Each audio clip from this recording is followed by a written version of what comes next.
साथ जोन 7 के रेमसुख डेलू साहब मौजूद है। आइए हम जो जुआपुरा के अंदर जो इनलीगल बांधकाम को तोड़ा गया था, इस पर जो सर की क्या भूमिका थी और वो जो भू माफिया है उनके ऊपर किस तरीके से सर ने लगाम को कसा है, उन पर कार्रवाई करी है, आइए हम उनसे बात करते हैं। सर, इंडिया 90 न्यूज़ में आपका स्वागत है। Thank you. सर, ये जो बरके खान है, इसका इतिहास क्या है और आपने किस तरीके से इनके ऊपर लगाम कसी? सर, बक्कू खान है वो जो हमने गुस्सी टोक दाखिल किया है सुल्तान खान गैंग, उसका ये मुख्य मेंबर है। और सुल्तान खान गैंग का जितना भी पैसा है या दूसरी ज़मीन के ऊपर कब्जा करना है, उन सब चीज़ों को मैनेज करने का जो काम है वो बक्कू खान करता है। और बक्कू खान का जो घर है वही इस पूरी गैंग का है, वो एपी सेंटर जिसको अपन मेन मुख्य जो हेड क्वार्टर इनका है वो बोल सकते हैं।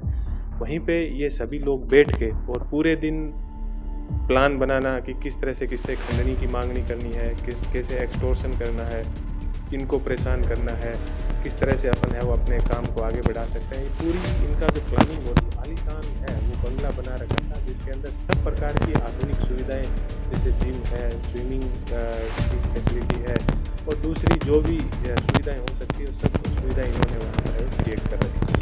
और यहाँ बैठ कर ये जितना भी गैरकायदे सब चीज़ें वो चलाते थे, तो उसके और जो इन्होंने बंगला बना रखा था उसमें एक जो सरकारी रास्ता निकलता है उस रास्ते को भी इन्होंने बंद कर दिया था और बिना एएमसी की परमिशन के इन लोगों ने वो बना रखा था।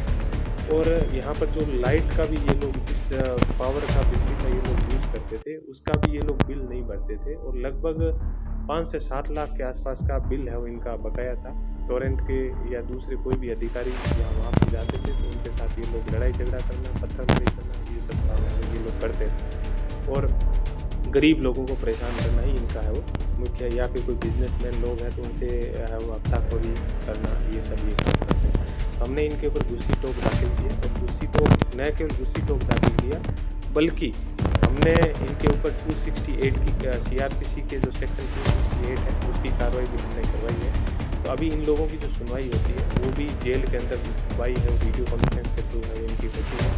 और हम ये इंश्योर भी कर रहे हैं कि इन लोगों को किसी भी हालत के अंदर बेल ना मिले। तो हम सभी डिपार्टमेंट के साथ कोऑर्डिनेट करते हैं और जब इनकी बेल होती है तो हम अपना पक्ष रखने के लिए तुरंत है वो हमारे अधिकारी है वो केस की मॉनिटरिंग कर रहे हैं। दूसरी चीज़ हमने ये की है कि इन लोगों के जो भी इन्होंने प्रोसीड ऑफ क्राइम है यानी क्राइम के माध्यम से जो भी इन लोगों ने संपत्ति इकट्ठी की है, तो जो गुजरात टेररिस्ट एंड जो ऑर्गेनाइज्ड क्राइम जो एक्ट है उसके तहत है उसके तहत हमने एक सीए की है वो नियुक्ति करवाई है जो कि सभी प्रॉपर्टी को है वो वेरीफाई कर रहे हैं और उसको भी हम है वो आगे वेरीफाई करने के बाद जो उन्होंने क्राइम के माध्यम से उनको भी हम जब्त भी और जो भी गैरकायदे से किसी प्रकार से अजर पिछली गए हैं उनके खिलाफ भी हमने किसी को वो दाखिल किया और उनके ऊपर भी हम सेम सभी कार्रवाई है वो कर रहे हैं। और इसी प्रकार से कालू गर्दन की गैंग के ऊपर भी हमने 2 लैंड ग्रेबिंग की FIR है वो दाखिल की है। और दूसरी खूब सारी चीज़ें भी जो हमारे सामने आ रही है उसके आधार पर आगे की कार्रवाई को कर रहे हैं ताकि पूरे एरिया के अंदर आम जनता है वो आराम से रहे, किसी प्रकार की परेशानी ना हो और ये जो गुंडे हैं बदमाश है ये आम जनता को एक गरीब इंसान का सपना होता है कि हमारा भी खुद का घर हो, छोटा सी आसियाना हो, मगर ऐसे गरीब लोग हैं जो गलत बिल्डरों के हाथ पे चढ़ चुके हैंगे और जो बिल्डर लोग फ्रॉड करके गैर कायदेसर बांधकाम उनको बना के बेच के चले गए। सर, ऐसे बिल्डरों के ऊपर क्या कार्रवाई करने को आएगी? बेसिक चीज़ ये है कि यदि किसी के साथ किसी बिल्डर ने किसी भी प्रकार की चीटिंग की है और हमारे पास यदि कोई फिर्यादी आता है तो निश्चित रूप से उसके ऊपर कार्रवाई करेंगे, ये मैं आपको है वो पूरा विश्वास देता हूँ। और पहले भी हमारे पास बहुत सारे ऐसे फरियादी आए हैं जिनको मैं बिल्डर कहना ही पसंद नहीं करूँगा। बिल्डर नहीं है ये लोग, जहाँ सरकारी ज़मीन दिखी या जहाँ किसी आदमी की ज़मीन दिखी दादागिरी से उस ज़मीन के ऊपर कब्जा करके और उनके ऊपर बिल्डिंग खड़ी कर देना और गरीब लोगों का है वो पैसा लेके भाग जाने का, एक फ्लैट है वो 4 बार बेच देने का, इस प्रकार के काम है वो कुछ बदमाशों ने यहाँ पर किए हैं। और वो सब बदमाश हमारी रडार के ऊपर है और उन सब के ऊपर हम है वो कार्रवाई कर रहे हैं और हम निरंतर उनके ऊपर कार्रवाई करते रहेंगे।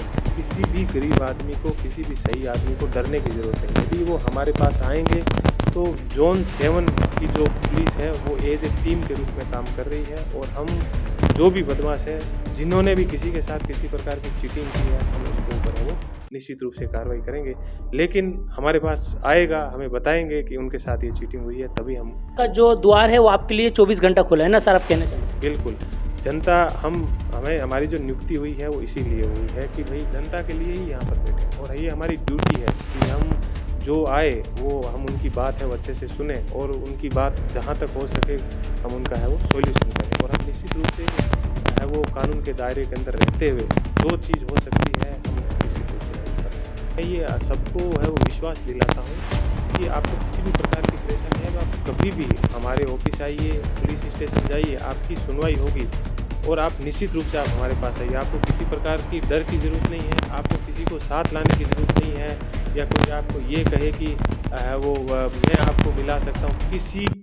कोई भी एजेंट नहीं है, कोई भी दलाल नहीं है। आप सीधा आइए, हमसे मिलिए, अपनी समस्या बताइए, आपकी समस्या का निश्चित रूप से वो सॉल्यूशन है वो होगा। आपको कहीं जाने की ज़रूरत नहीं है, आप पुलिस स्टेशन जाइए या है आप हमारी ऑफिस आइए या एसीपी की ऑफिस जाइए, आपका सीधा वहाँ पर काम होगा। बीच के अंदर यदि कोई आदमी होता है कि मैं आपको मिला दूंगा या मैं आपको ये करवा दूंगा, ऐसे लोगों के चक्कर में बिल्कुल भी कहीं पर भी पड़ने की ज़रूरत नहीं है। हमारा ऑफिस सबके लिए हर समय है।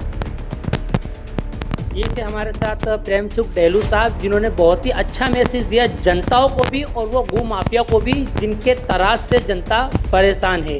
मैं मोहम्मद नाजी ए पठान, कैमरामैन शोहरत सैयद साहब के साथ इंडिया 19 न्यूज़ अहमदाबाद।